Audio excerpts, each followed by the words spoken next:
refreshing the screen. Oh, it's taking. Yeah. Oh, no. Oh. Yeah, I'm not seeing it live. Oh, now it's live. Okay. Yeah. Looks You feel like it's in the rain. Oh, we're Wait, live. yeah, no, it's live. Is it okay? Okay, Is yeah, it it's live. Yeah, you're good. You're good. the aspect We can ratio start. all good? Yep, let's do it. All right. Hello, everyone. Welcome to today's episode of Quackcast. I am your host, Tim. I'm Mikey. And this is Sahil. Welcome everybody to a brand new exciting episode of Quirkcast. Before we get started, if you haven't already, do join our Discord channel. And if you're watching on YouTube, where we do this every Tuesday, 5 p.m. Pacific, 8 p.m. Eastern, do ask us questions during the episode, and we'll get to it. So, Mikey and Tim, this new episode came out of our previous episode, where in which we discussed about entropy, and I had asked the question like, is there such thing as a max entropy? And you're given a very interesting answer. So I wanted to delve deeper into that in this episode. So before we start off with the main enchilada of this episode, can we describe to our audience in like one sentence, maybe one or two sentences, what is entropy? How can I think about it? Tim, you go. I think loosely speaking, not getting into the technical stuff. Entropy is roughly the amount of stuff that's in a given space or a given fixed parameters. So if we talk about, for example, if we talk about the entropy of a gas in a room, we're really loosely counting the amount of stuff that's possible in this room in terms of having gas molecules around. I think that's a loose definition. A more No, detailed, but it has to do with the arrangement. The arrangement of that stuff is very important, right, for the entropy. right? Yeah. Of course, this definition has an asterisk. If you go into a little more details, entropy is actually counting all the possibilities. What are all the possible ways? Let's say the gas can be in a room. So that's in more details what it is. But so I think loosely can be related to the amount of stuff, the amount of possibilities, the amount of configuration. So Wait. I don't understand why aren't you? I thought that the explanation you gave last week was pretty great. Like it's literally how scrambled something is. Like you take an egg, you crack it, you scramble it, you increase the entropy. I think this concept of scrambling, mixing the cards up is right like an ordered deck of cards that goes from low to high with diamonds, hearts, clubs, spades, diamonds, clubs, hearts, spades. Like that's low entropy, right? And if I scramble, shuffle the deck, throw them, just toss it, then I've increased entropy of the deck, right? So it's really the scrambling, right? yeah. So Oh, so I just wanted to add, I think Mikey, what Tim might be referring to is like, yeah, it is also scrambling, but if you have more things to scramble, then the entropy is higher. Is that right, Tim? Yeah, exactly. So the Yeah. all of it comes together. It's the totality of the amount of stuff and how many ways to scramble those stuff, given some conditions. Yeah. But given a fixed amount of stuff, the entropy is determined by how much it's scrambled, how randomized it is. Yeah, that makes sense. So for audience members more interested in the basics of entropy, do check out our last episode and we go very in depth into it. So I wanted to touch upon, we talked about entropy from a classical perspective, like steam engines and various other things like scrambling an egg, as you mentioned, deck of cards and stuff. But I wanted to dig into quantum mechanically, what is entropy and like why is that useful? So, Tim, why don't you go and then Mikey, let me know your thoughts afterward. Yeah. Oh. So I think a few episodes back we described this. There's this ambiguity about entropy, right? Because, for example, if it classically, at least back in the days before quantum physics, people think of fundamental particle as point-like. It has no size. It's infinitesimally small, right? So if I count a particle, let's say in front of me, that's one possibility. But if I just move it a little to the left, that's a different possibility, right? But then, because particles has no size, and also space and time is continuous, I can move the particle infinitesimally small amount, like a nanometer or 1,000th of a nanometer. There's no limit to how small, how little I can jostle the particle. So classically, it means that the number of possibilities is always infinite. There's always infinitely many ways you can arrange particles, right? So the problem is, this means that entropy is just always infinite. But it's just not useful to us if you're always looking at infinity, right? And we also know that in nature, nothing is truly infinite. So classically, the notion of entropy isn't completely well defined. You can only kind of hodgepodge define it. It's a little technical. You can define it as a relative quantity. Exactly. Yeah. You can say, hey, on top of infinity, how many more possibilities did you increase? You can talk about that. But there's no notion of absolute entropy. But with quantum physics, there actually is a way to define, at least get closer to what absolute entropy is. No, I thought that's absolute entropy, right? Yeah, I guess you can say that. Yeah, I've never heard anyone counter argue that. Yeah, I think. Well, let me put it this way. Technically, I think there is a theoretical definition that is well-defined number, but it's not often easy to calculate. Let's put it that way. But conceptually, yeah, I think it's fair to say that it does have a well-defined, ultimate definition of entropy. Quantum mechanics makes entropy, like, it puts it on solid ground. Yeah. So can we give our audience like what that actually means to put it on solid ground? You talked about not dividing space up infinitesimally, but can't I just classically divvy it up into like a grid-like structure and say there's some resolution I can go to, and then that's like, some absolute resolution that I can possibly get to measurement-wise, and just say like, okay, relative to this, like I'm done in terms of measuring entropy that way. Yeah, that's exactly right. Yeah, so I would argue that, like, if you before you know about quantum physics and you just think about classical physics, entropy is about counting the number of different possible configurations. Let's say I have like 100 particles. Entropy you calculate it by trying to count what are all the different configurations of these 100 particles. And as Tim was mentioning, without quantum mechanics, there's an infinite number of configurations, because you can just move a particle infinitesimally to one direction and that'll be a new configuration. But what quantum mechanics changes about this is it kind of coarse grains your space. It says one of the specific statements about quantum mechanics is there is such a thing as the smallest size. So you can kind of imagine drawing a grid now and actually getting a finite answer to the question, how many configurations are there here possible? I think for those of us who have heard a little bit about quantum physics, one of the tenets of quantum physics is the wave-particle duality, that every particle actually has a size. The size is dictated by its wave-like properties. So you can imagine now, instead of thinking of a particle as having an infinitesimal size, a point, now particles are waves. They're ups and downs. So imagine you have a box, then you can kind of count how many ways of ups and downs can I fit it in.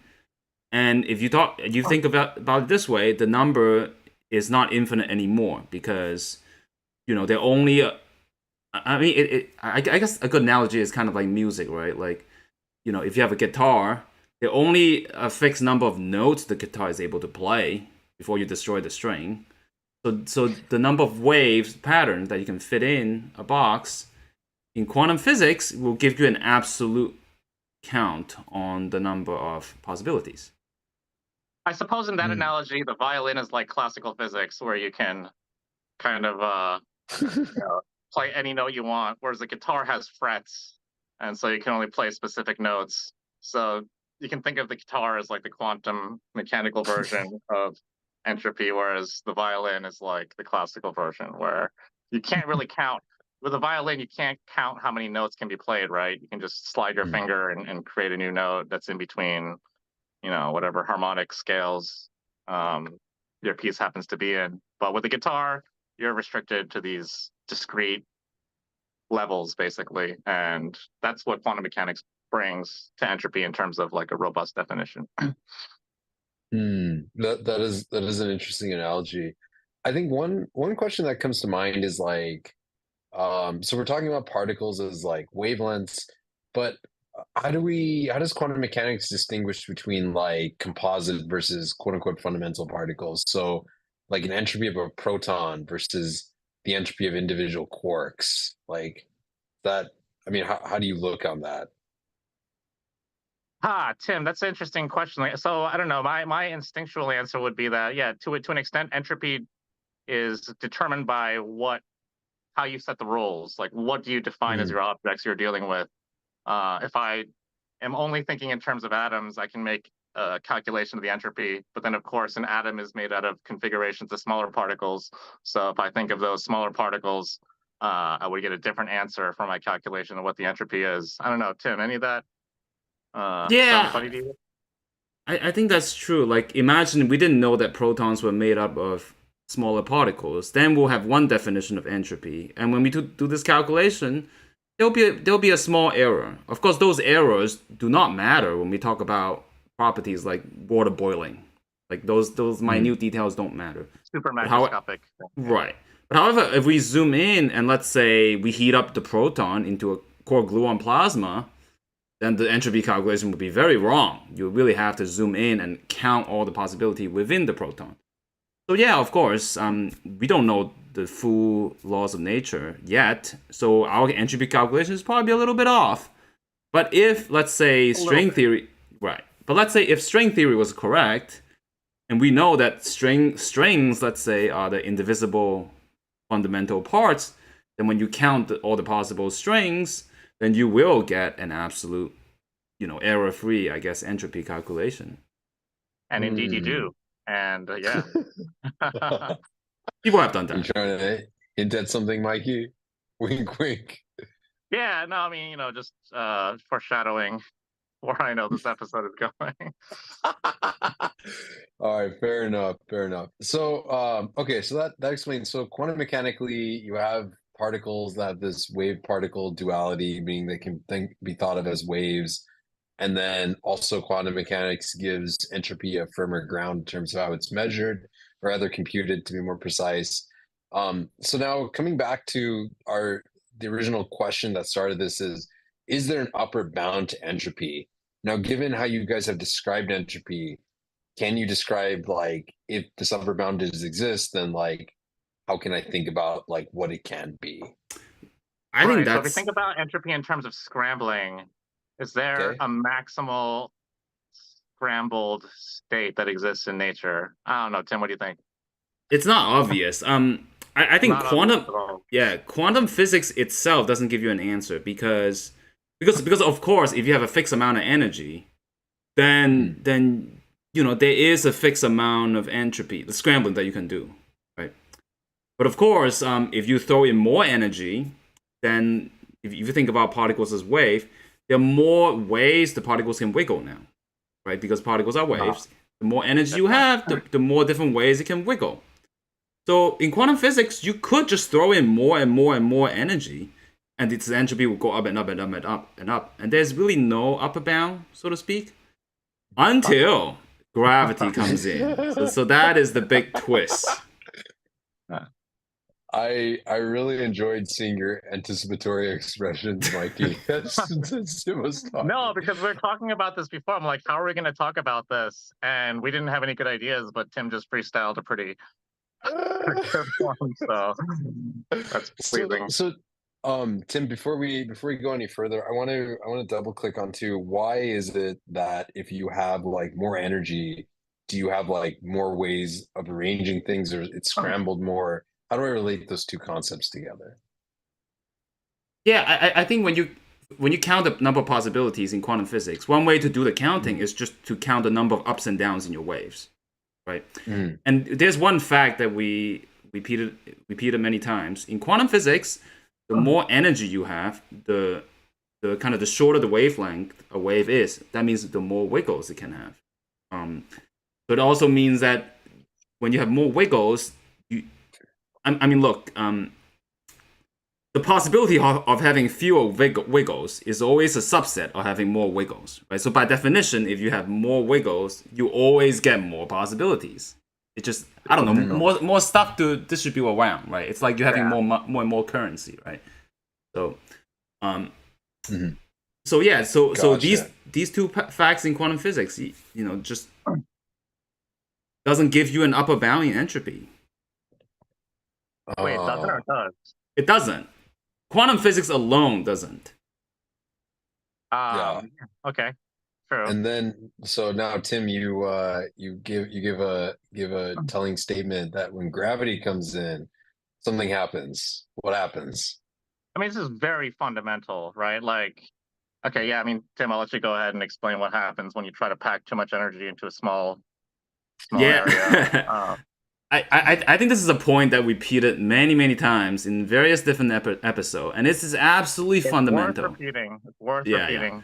And even though it sounds almost stupid to repeat it, but the problem is when you pack so much energy in a smaller and smaller space, at some point you make a black hole, and when you make a black hole, kind of all the things that are in the black hole get lost, right? So all the so in the beginning, you were like, oh, I'm just counting ups and downs. And all of a sudden, a black hole shows up. You're like, well, how the hell do I count now?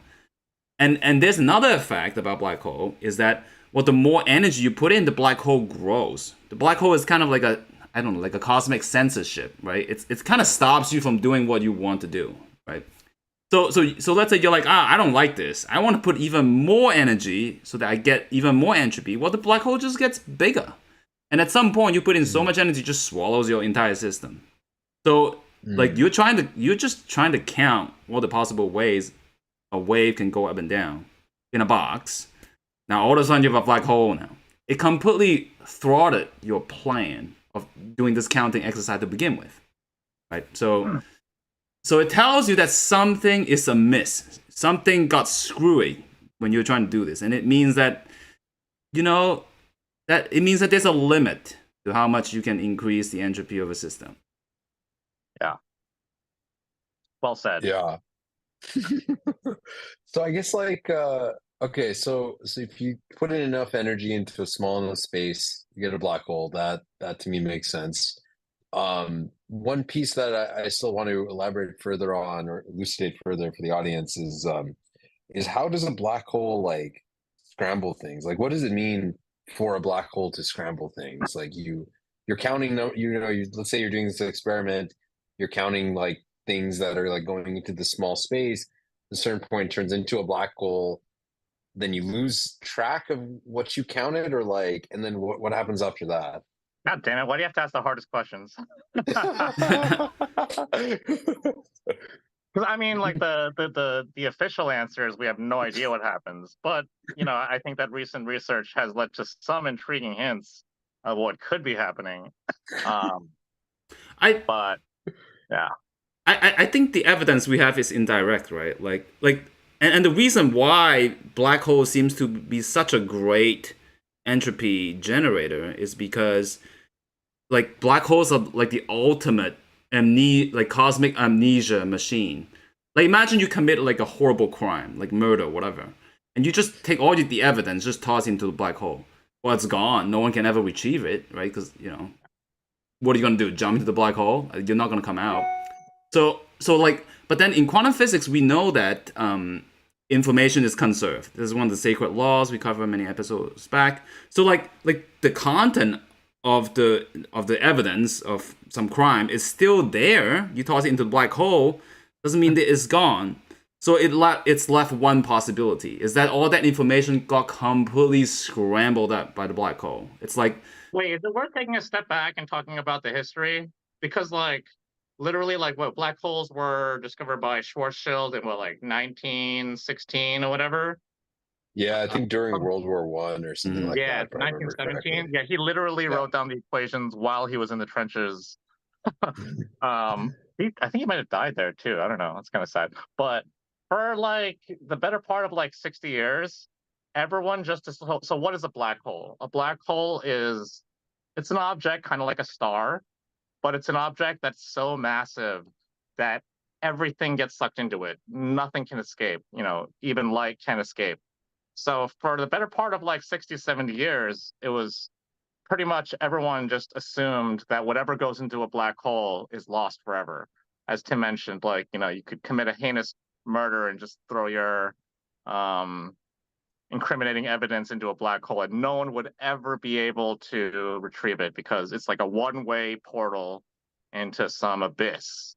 So it's the ultimate way to hide information or evidence or anything like that.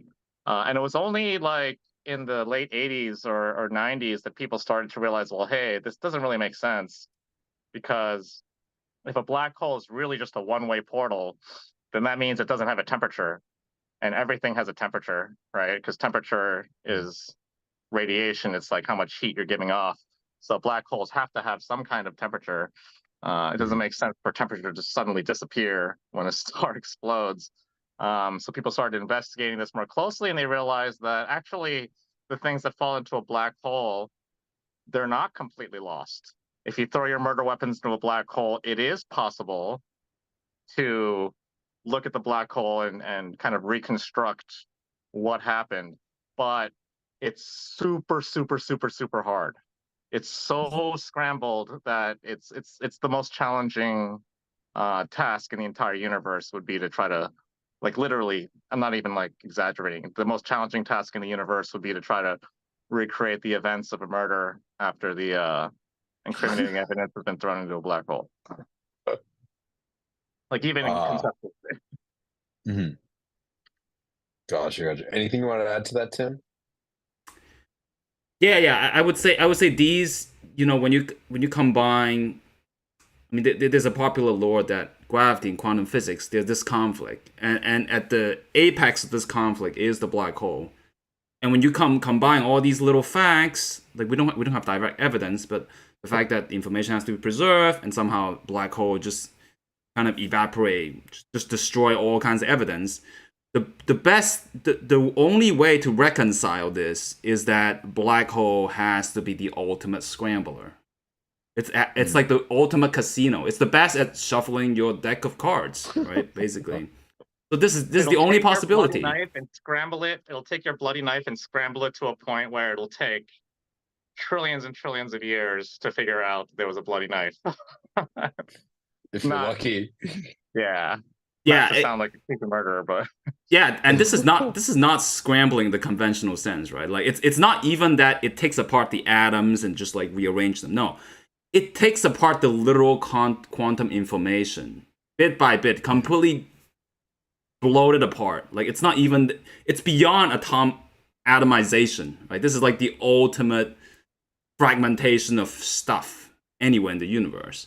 And just, we don't know exactly how it does it, but it's somehow redistributed in a way that's completely like, it doesn't look like what you started with. It's basically impossible to reconstruct.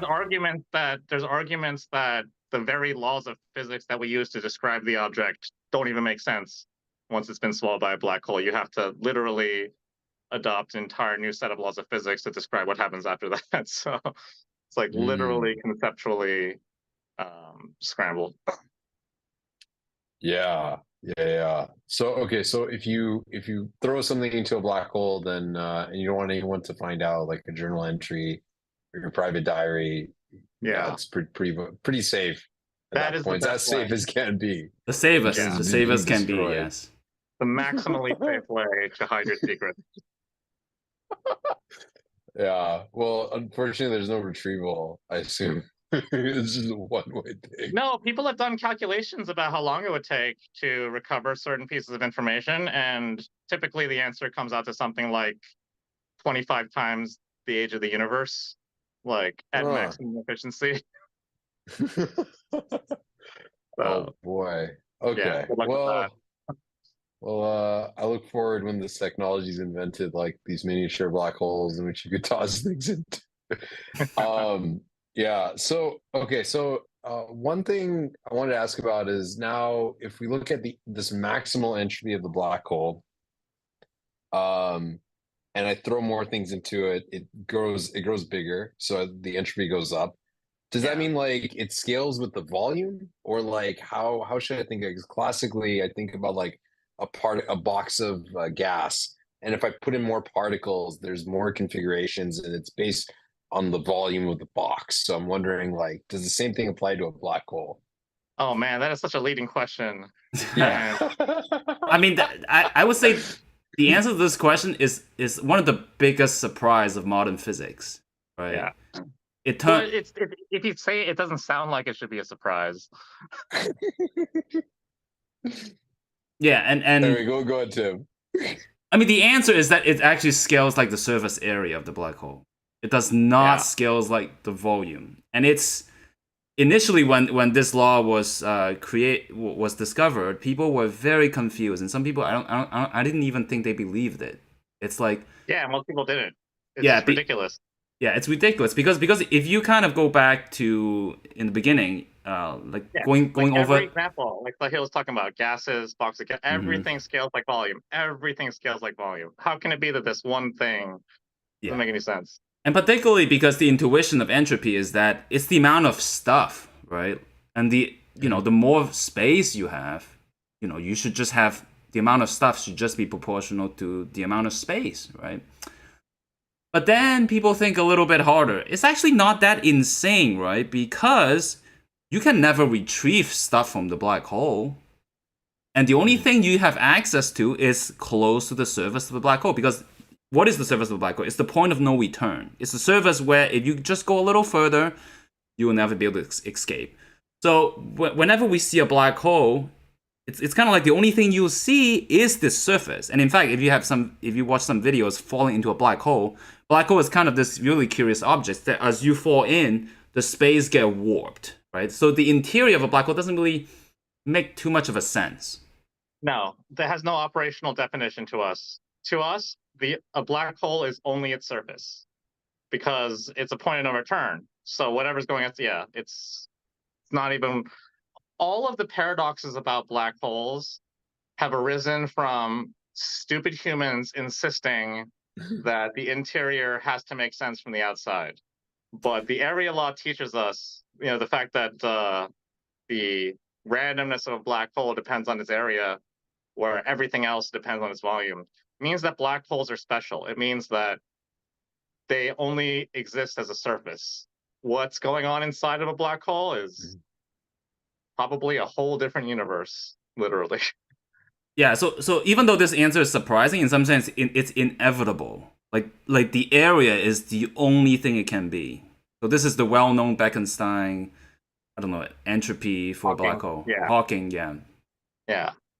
And what's also super cool about that is that if you do assume that the black hole has an interior, and if you use string theory to calculate the entropy of this object, you actually inevitably come up with the answer that it is equal to the surface. So it's just a lot of hints from all different directions kind of pointing at one direction, which is kind of amazing. It's not often that happens. Ah, okay. So what you're saying is it's unexpected, and the entropy of a black hole is proportional to its surface area. Yeah. I guess one. So okay. So if we come back to entropy, talking about number of configurations plus scrambling, how scrambled they are. How can I think about that in terms of the surface? Because that makes sense on like a volumetric aspect, but from a surface area aspect, like, is it the amount of configurations I can do on the surface and the amount of stuff on the surface, or like, how do I think about it? Turns out it has to be, yeah. Yeah. Hmm. Which is crazy. Like, Hmm. yeah, so everything that falls into a black hole is encoded on its surface. And now you're kind of reduced to this problem of scrambling on the surface. Hmm. Um, I'm not sure how much I have to add to that. Tim, you got anything else? Yeah, and I think string theory kind of gives you a picture on how that could possibly work. Because for a string is an extended object. In order for that to Yeah. work, basically you have a string that begins on the boundary, that goes to the inside, and it might do something funny, and it might also end up back to the boundary again. The idea is Yeah. that everything that happens on the inside can be predicted on the outside. So everything on the inside is just kind of like a mirage, like a redundant copy although a very interesting redundant copy of what's going on the surface.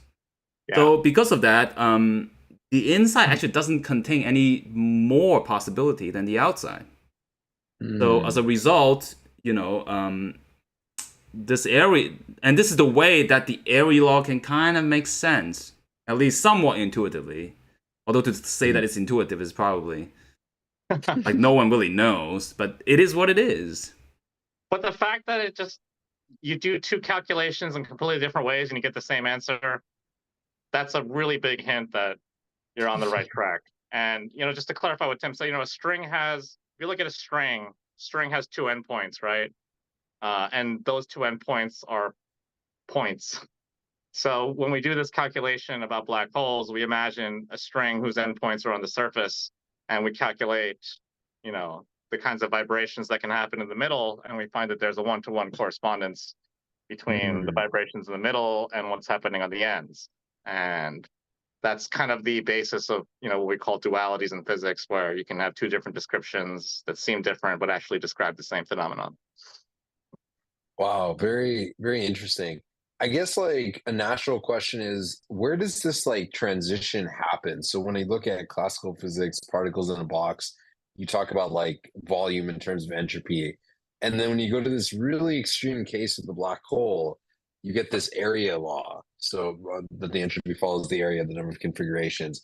So has it always been area? Even if I go to like particles in a box, like gas of particles in a box, is just the area might be No, very it's always different. volume.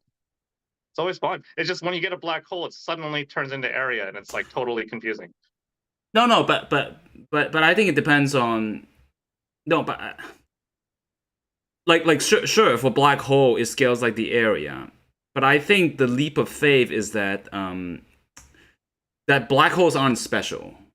If you think that black hole is just a consequence of gravity, the leap of faith is that everything in the universe should depend on surface area as opposed to the volume. I think that's the extra step that I think. Well, that's a consequence of the fact that the boundary of our universe looks shockingly similar to the boundary of a black hole, right? It's not. Is there another argument for that? Like, it just happens to be the case that when we look at the boundary of the universe, it's like, whoa, this looks very similar to the boundary of a black hole.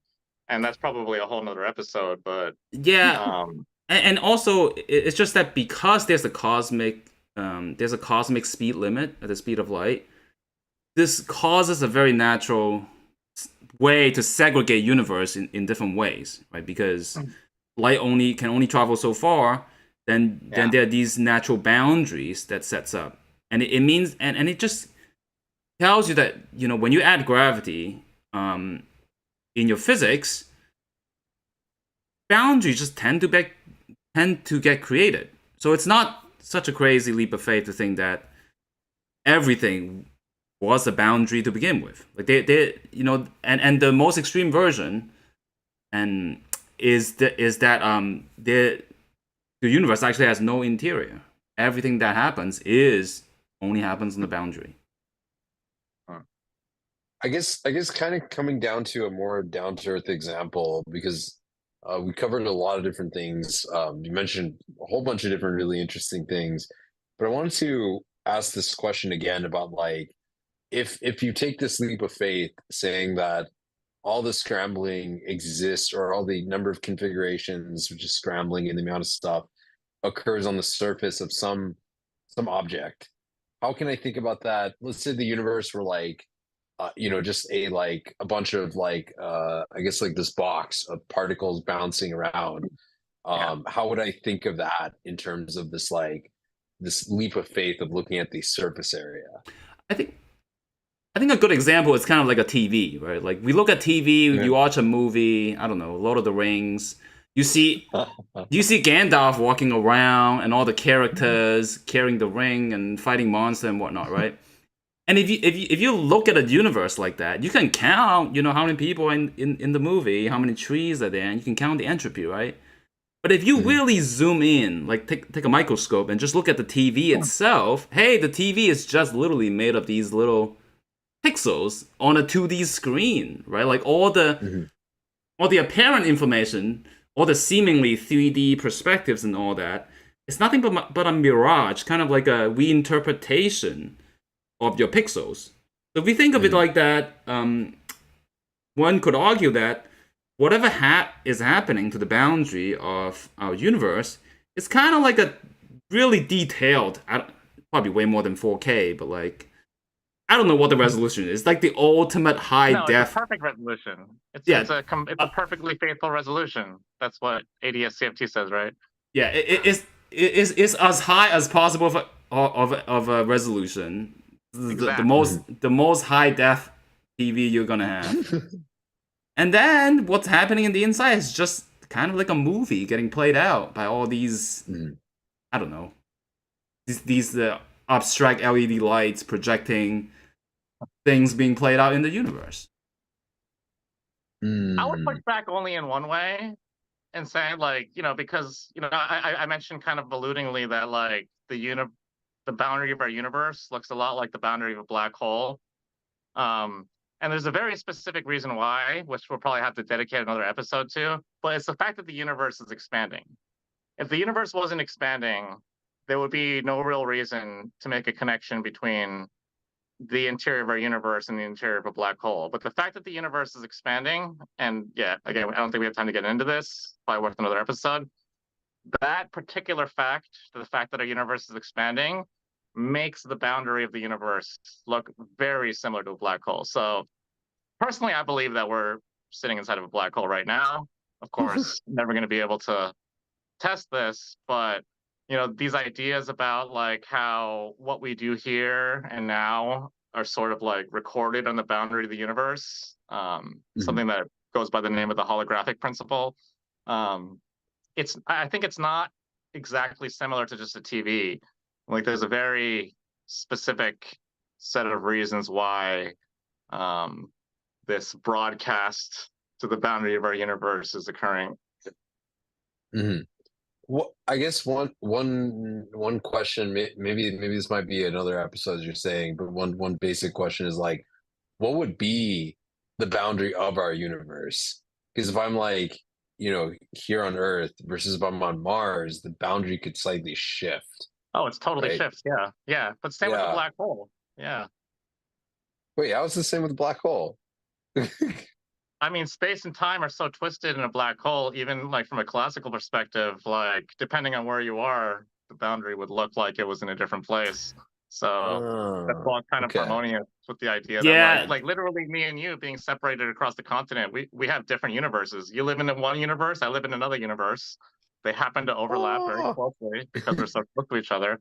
But yeah, I would say that's one of the difficulty with this idea, because there is, at least in our universe and in most universes, there is not one definitive boundary, right? So this is kind of like a really weird projector. But if this idea is true, every boundary is equivalent in some way. There's a translation between one boundary versus another boundary. And every boundary is in the eye of the beholder. I guess, so Mikey, you actually were very annoyingly proactive and answered an audience question before I had a chance to ask it. So I'm gonna ask this. I'm gonna ask this to Tim, actually, since we got your answer. Does that mean we are in a black hole since the boundaries look alike? Question for Tim. I mean, I wouldn't say exactly we're living in a black hole. And okay, okay, and the reason is this, because experimentally, I think one of the biggest defining feature of a black hole is that it has a singularity. But let's not get into what. No, they don't have a singularity. Well, yeah, I mean, for sure. So singularity is probably in nature. You just said that. Yeah, I mean, singularity probably doesn't exist, but there should be something like it. There's no evidence that we're approaching something like it. So I would say that the evidence isn't exactly there. That's why I wouldn't say that such a thing like a singularity exists. Right, but I mean, there are the hints of it, right? Like large curvature, for example. Like the curvature is not increasing. There's some prop. Laws of physics don't apply in that regime, right? It only looks like an infinity because your laws of physics suck. But still, I mean, in some sense, if we're in a black hole, like this is not any of the conventional black hole that we're thinking about. So Yeah, but our conventional ideas of black holes are clearly misguided. I mean, in some sense, Right? in some sense, I don't know. I don't exactly know what this statement really means. Then, like, if you can, if we're in a black hole that we can never find out that we're in, then like, We live in an event horizon, and this particular object called an event horizon, the only other time we see it is in a black hole, and it's an intriguing connection. like I would agree that we have a horizon, and that's as far as I'll go. Like black hole for us, I think is the conventional ones that we have It's a seen. particular kind of horizon where light can't escape. That's a very particular type of horizon that our universe shares with a black hole. Yeah. I mean, that's not crazy. Yeah. All right. Well, so I want to take the remainder of time and jump into some slight speculative stuff. So I guess Tim, one thing that we had discussed was this concept of simulation on the surface. Could you explain that real briefly and like kind of elucidate what that means? Yeah, I think there's a lot of people have talked about, oh, what if the universe is a simulation, right? And if you buy this idea that whatever is happening on the universe actually happens on a surface, it could make the simulation idea a little more intriguing or a little less intriguing, right? Well, first of all, it means that it's a little easier to simulate our universe than you might have thought. Because you might have thought that, hey, when you simulate a game, you know, you might have to make all these 3D models of people walking around. But like, actually, no. You just need to simulate the surface really well, and then it gives the appearance. Which is so much easier. 2D is so much easier than 3D. Yeah, so there's actually a lot less stuff in the universe than you might have expected. But then at the same time, this simulation, if you really think of it as a simulation, it's unlike any simulation that we have. You know, we've never simulated games by just, I don't know, like you don't simulate a hotel by just simulating, I don't know, the outside of a hotel. That's kind of crazy. Not saying that it's impossible, but you know, you know, if it's a simulation, it makes the simulation easier to implement. But we also have no clue how to run this simulation. At least our technology hasn't gone to that yet. So whether that helps the simulation hypothesis or not, I don't know. But it's intriguing. We're not that far away. I mean, we have quantum computing algorithms. It's just the hardware hasn't caught up yet, right?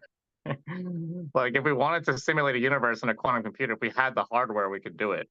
I mean, Google has done some really rudimentary mock-up of some of these ideas, and it's the result. Well, it's just the hardware. The hardware's not there yet. The software is there. The hardware's not there. No. I have no comment on that. You're talking about the Jaffer's paper, right? Yeah. That Google made a wormhole. I mean, that's totally hardware limited, right? Yeah, but how are you gonna beat the ultimate hardware, which is the universe? Which is God. Well, if you believe the movie Interstellar, then that's our destiny eventually in trillions of years. Yeah. And then I wanted to also ask one kind of last less conceptual question around the concept of being alive. So in the previous episode, we had talked about us as entropy sources, as in like taking ordered things, maintaining our form, and then excreting them as waste. And you can think of other systems that follow this. So could you say a black hole is alive by that definition? Like it takes in some ordered stuff, maintains its form maybe by growing. You know, I don't know, when people eat food, they also grow. You know, it depends what kind of food, but yeah. And then you just create waste. And so can you think of this scrambling as waste? So curious. I'd say 100%. I mean, I know a lot of people won't necessarily agree with me, but I believe that there are universes in black holes. And you're asking me if a universe is alive? I would say, yeah. I'd say, we view ourselves as individuals, but we're really just part of one big living universe. Cool. Well, I mean, I would say alive is a strong word, but a black hole is definitely a lot more dynamic than what people think. It doesn't just sit around do nothing, right? It's constantly scrambling stuff. There's a lot going on inside there. Let's put it that way.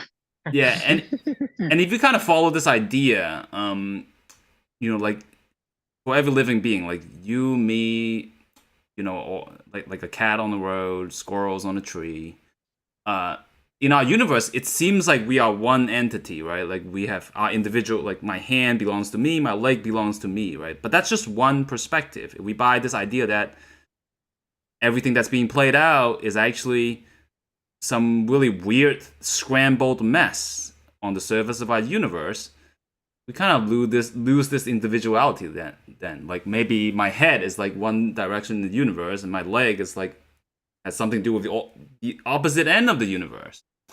So yeah, maybe we're all just cells in one big body, thinking that we're individuals. So yeah, Oh, good. Sorry, Tim. I would say gravity has this weird way of scrambling things and kind of linking everything together because, like from high school, we know gravity feels everything. So not only is it true that everything that has mass and energy has gravity also helps scramble everything up. In some sense, we're all one scrambled mess in this universe. We're all connected. But even from the the base definition of entropy that we talked about last week, in terms of like taking in ordered things and spitting out poop, like the waste of a black hole is like the poopiest poop that you could possibly imagine. And it can take in basically anything. So if we're using that like entropy sources as a definition of life, then black holes are some of the most live objects in the universe, I would say.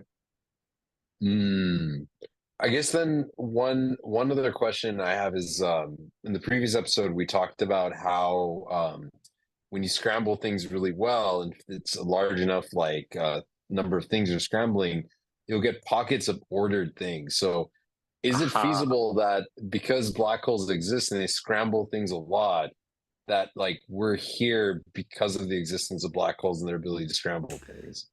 I mean, that just plays into my religious view of what the universe is. So no comment here. We'll look to Tim for rebuttal. I mean, I don't know the answers. I methere have been papers that says that new universes are born out of black holes. I wouldn't say that they're correct or anything, but it's plausible. Some intriguing connections. Yeah, and also, we've done many episodes previously saying one of the episodes was talking about is heat death the end. And certainly with gravity and quantum physics, with all that scrambling, heat death probably is not the end because, like you said, within this infinite amount of time, we got infinite amount of time to scramble things up a lot. And chances are there could be pockets of just interesting stuff popping in and out, and new universes could come into existence and all. That's probably true. I would buy that. And then last question that I have is the second law of thermo, which was the initiation of this entire discussion on entropy, says statistically entropy is going up. Can you also think of that due to black holes, that like because black holes are scrambling things, they increase the entropy of the universe? Yeah, you look forward a trillion years from now, there's nothing but black holes. They're like the last objects that will exist in the universe. Eventually, everything's going to gravitate. Eventually, everything's going to find its friends and collect and coalesce. And eventually, you look trillion years from now, and the whole universe is just black holes. So it's very much consistent with the idea that entropy is increasing and that black holes are kind of the maximum of what you can have with entropy. Yeah, black holes are the ultimate chaos agent. Yeah. Oh, very interesting. So we're almost at time, so I wanted to give you guys a chance to leave the audience with any parting words of black holes and entropy and life in general. I'll let you go first, Mikey. Yeah, entropy will always increase. Things will always become more random. Everything's going to die and decay. But once you make a black hole, all that comes into question. And I believe that's where we're living inside of right now. So, Ooh. mic drop. That's all I have to say. Yeah, I would say that even though the increase of entropy in a lot of websites and whatnot, it seems like it's got a bit of a depressing feel to it. It's like we're driving toward this inevitable end. But I think the lesson here is that it's actually not that depressing if you think about it. Even when we talk about black holes, the ultimate chaos agent, in some sense, it tells you something super interesting about the universe. It says that everything in some ways are kind of related to everything else because there's this cosmic scrambler, gravity, and maybe from that perspective, it's no wonder that entropy is going up, right? Even gravity itself is the ultimate scrambler. And whether that's good or bad, maybe it's just a matter of perspective. And in some ways, we are all cosmic beings, which are quantum information. All connected. Are just waiting to be scrambled when we die, when the Earth will, blow up to bits and the solar system is no longer around. We will still exist in our universe and probably dancing around on the surface of our observable universe. So it's a poetic way to think about it. I, for one, cannot wait to be scrambled up with y'all in the end. Oh, that was really beautiful. That was really beautiful to hear that from you both. So on that note, I want to thank everybody for joining us, and we'll see you all next week. Peace. See you all next week. Bye-bye. Bye.